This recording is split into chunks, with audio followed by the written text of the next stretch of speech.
안녕하세요. 여러분, 오늘은 아스피린에 대해 깊이 있는 이야기를 나눠보겠습니다. 아스피린은 우리가 일상에서 가장 많이 들어본 약 중 하나지만 제대로 아는 분들은 많지 않습니다. 단순히 진통제 정도로 생각하는 분들이 많지만 사실은 의학 역사에서 가장 많이 연구된 약이고 오늘날에도 여전히 수많은 논문과 가이드라인에 등장하는 특별한 약입니다. 아스피린의 역사는 매우 흥미롭습니다. 1897년 독일 화학자 펠릭스 호프만이 아세틸살리시산을 합성한 것이 현대 아스피린의 시작이지만 그 이전에도 인류는 자연에서 비슷한 효능을 경험했습니다. 고대 그리스인과 북미 원주민들은 버드나무 껍질을 다려 먹으며 통증을 줄이고 열을 내렸습니다. 아스피린은 자연에서 출발해 과학적 합성을 통해 현대의학의 상징으로 자리 잡은 약입니다. 아스피린의 기본 작용은 세 가지입니다. 첫째, 진통 통증을 완화합니다. 둘째, 해열 열을 내립니다. 셋째, 소염 염증을 가라앉힙니다. 이 세 가지를 동시에 가진 약은 흔치 않으며 그래서 20세기 내내 전 세계에서 가장 많이 처방된 약으로 기록되었습니다. 많은 분들이 아스피린과 타이레놀의 차이를 궁금해합니다. 타이레놀은 진통과 해열에는 효과적이지만 소염 효과가 거의 없습니다. 반대로 아스피린은 소염 효과까지 있어 관절염, 류머티즘, 염증성 질환에 더 적합합니다. 따라서 단순 두통이나 발열에는 타이레놀이 부담이 적을 수 있지만 염증이 동반된 경우라면 아스피린이 더 적합할 수 있습니다. 하지만 아스피린이 특별한 이유는 따로 있습니다. 바로 혈소판 응집 억제 작용입니다. 쉽게 말해 피가 엉기는 것을 막아 혈관이 막히는 것을 줄여줍니다. 혈액을 묽게 만들어 심근경색, 뇌졸중 같은 치명적 질환을 예방할 수 있습니다. 대한심장학회에 따르면 우리나라에서 매년 약 7만 명이 심근경색을 경험하고 그중 절반 가까이가 첫 발병에서 목숨을 잃습니다. 심근경색은 갑작스럽게 찾아오기 때문에 예방이 가장 중요한데 저용량 아스피린은 이런 예방 효과를 뚜렷하게 보여주고 있습니다.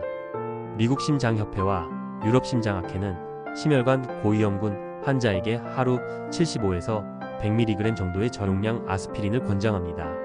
실제로 미국에서는 수천만 명이 매일 아스피린을 복용하고 있습니다. 여러 임상시험 메타 분석에 따르면 저용량 아스피린은 심근경색 위험을 약 22%, 뇌졸중 위험을 25%까지 줄일 수 있습니다. 더 놀라운 것은 아스피린이 암 예방에도 도움이 될 수 있다는 연구가 계속 발표되고 있다는 점입니다. 2017년 영국 BMC 연구에서는 저용량 아스피린을 3개월 이상 복용한 사람들의 대장암 발생률이 34% 감소했습니다. 미국 국립보건원 NIH 연구에서도 저용량 아스피린을 꾸준히 복용한 사람은 간암 위암, 췌장암 발생률이 낮아진다는 보고가 나왔습니다. 포브스 보도에 따르면 저용량 아스피린을 꾸준히 복용한 경우 간암 발생률이 47%, 췌장암 34%, 위암 38% 감소했습니다. 이는 단순한 우연이 아니라 다수의 코호트 연구와 메타 분석에서 일관되게 나타나는 결과입니다. 세계보건기구 WHO는 암 발생의 중요한 원인 중 하나를 만성염증이라고 설명합니다. 아스피린은 염증을 억제하는 특성 때문에 일부 암의 발생 위험을 낮출 수 있다고 해석됩니다. 물론 모든 암에 해당하는 것은 아니지만 대장암, 식도암, 췌장암 등에서는 통계적으로 유의한 예방 효과가 보고되고 있습니다. 그러나 모든 약이 그렇듯 아스피린에도 부작용은 존재합니다. 가장 흔한 것은 위장관 출혈입니다. 위궤양 병력이 있거나 항응고제를 함께 복용하는 환자는 특히 주의가 필요합니다. 또 일부 환자는 아스피린에 민감해 천식 발작이 유발되기도 합니다. 따라서 아스피린 복용은 반드시 의사와 상담 후 결정해야 합니다.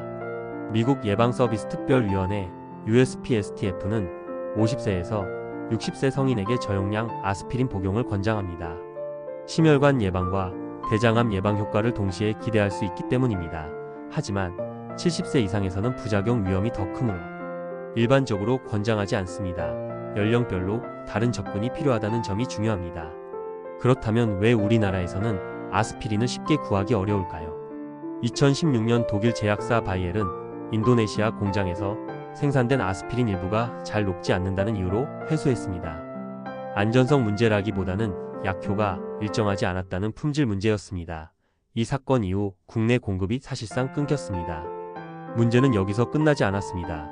우리나라에서는 제약사 입장에서 아스피린이 수익성이 낮습니다. 아스피린은 100년 넘은 약이고 특허가 풀려 가격이 매우 저렴합니다. 국내 제약사들도 카피약을 생산했지만 채산성이 맞지 않아 생산을 중단한 경우가 많습니다.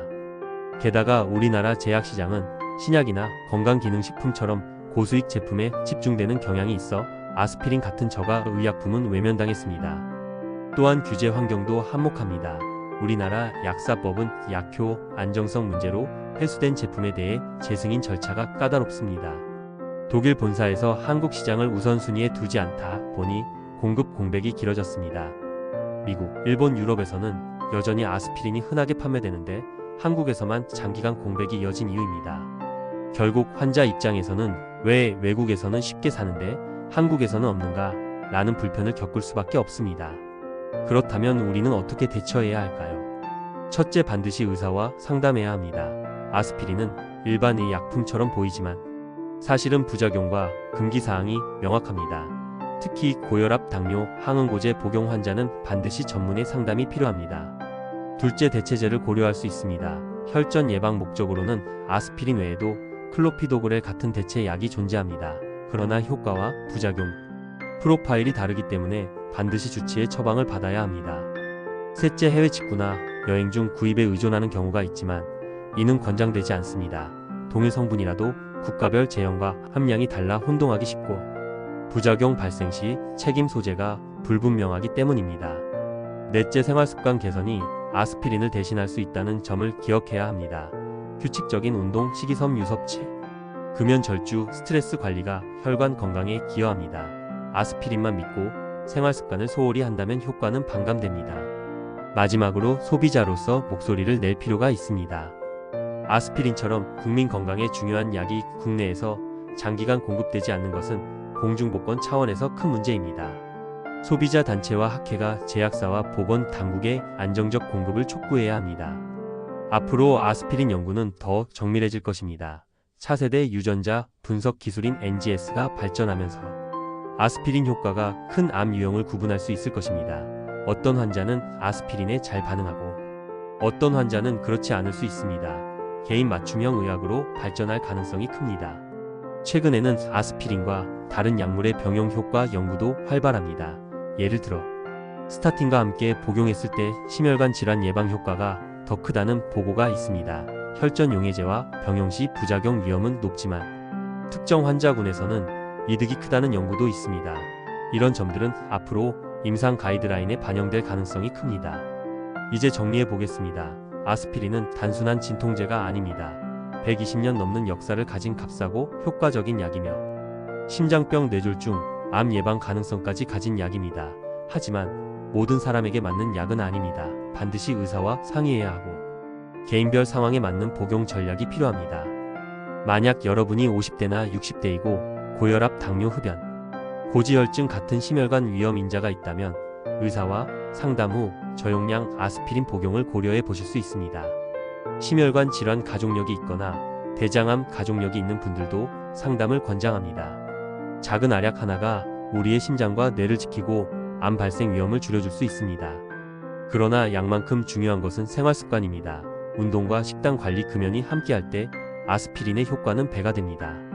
오늘 제가 드린 이야기는 특정 제약사의 홍보가 아닙니다. 아스피린은 전 세계에서 가장 많이 연구된 약 중 하나입니다. 우리가 할 일은 정확한 정보를 알고 전문가와 상의해 현명하게 선택하는 것입니다. 여러분의 건강한 내일을 위해 저는 오늘도 연구하고 경험을 나눕니다.